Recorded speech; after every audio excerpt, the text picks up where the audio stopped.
Halo guys, hai, kembali lagi nih kita ketemu di channel Conspiracious yang akan membahas semua pertanyaan yang sering terbesit dalam benak kamu. Pada kesempatan kali ini kita akan membahas yang berkaitan dengan empati dan emosi.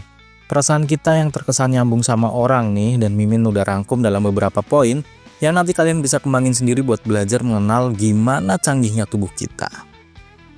Pernah gak sih kalian tuh lagi diem terus tiba-tiba ngerasa gelisah?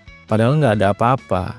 Terus kamu ngecek-ngecek HP, kamu lihat-lihat, ternyata dia lagi deket sama yang lain. Atau kamu lagi di ruangan rame nih, terus suasananya kayak tiba-tiba sedih, sepi, hening, hambar, kayak abis diputusin lewat chat gitu. Apa itu sebenarnya kamu ini indigo? Atau kamu tuh lagi banyak utang aja? Ya, sebenarnya itu karena otak kamu yang terlalu canggih. Dan mungkin kamu kurang tidur juga ya, itu juga ngaruh. Jadi ini nih yang mungkin terjadi kalau kamu ngerasa kayak bisa ngerasain perasaan orang atau terkesan peka dalam segala hal yang terjadi di kehidupan ini.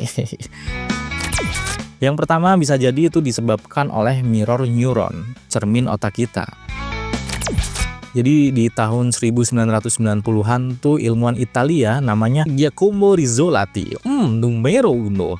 Giacomo Rizzolatti ini lagi ngelakuin eksperimen sama kera. Waktu kera ngelihat peneliti ngambil kacang, neuron di otak kera itu aktif, seolah-olah dia yang ambil. Jadi kayak ke-trigger gitu tuh otaknya. Nah, keranya itu mungkin ya mikir kacang itu tuh milikku gitu. Dan ternyata manusia juga punya sistem refleks yang sama. Namanya itu mirror neuron.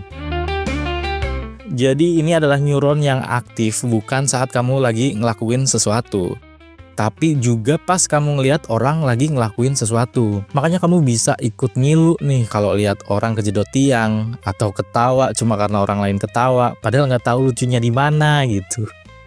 Tapi fun fact-nya, orang dengan empati tinggi punya aktivitas mirror neuron yang lebih kuat, dan biasanya mereka juga suka overthinking nih di malam hari. Yaduh.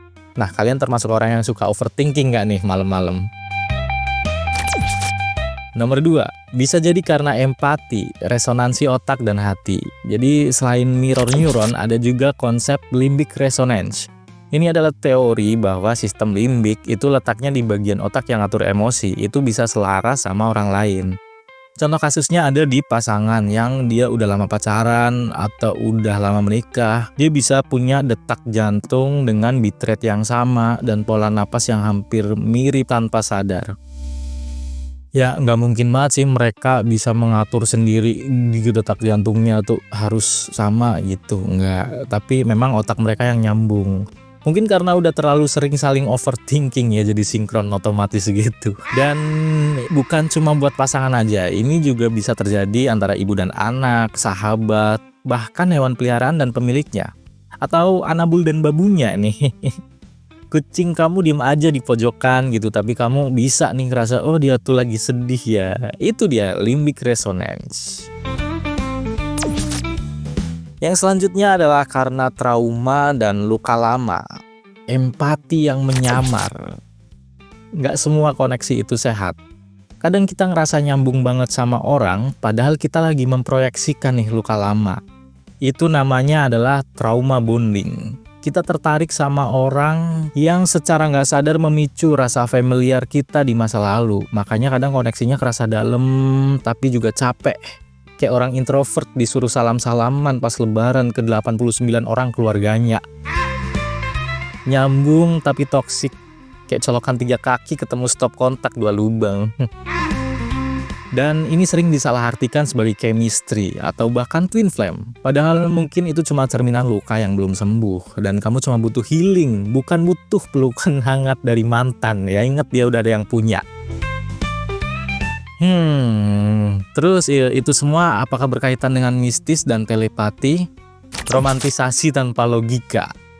Media sering bikin kita percaya kalau cinta itu bisa telepati. Bahwa kalau kamu dan dia beneran soulmate, kalian bisa ngerasain satu sama lain walau tanpa komunikasi. Padahal yang terjadi biasanya adalah confirmation bias. Kamu cuma nginget kejadian yang cocok sama cerita cinta di kepalamu. Atau emang kamu terlalu peka karena otakmu udah terbiasa nih nebak emosi orang lain.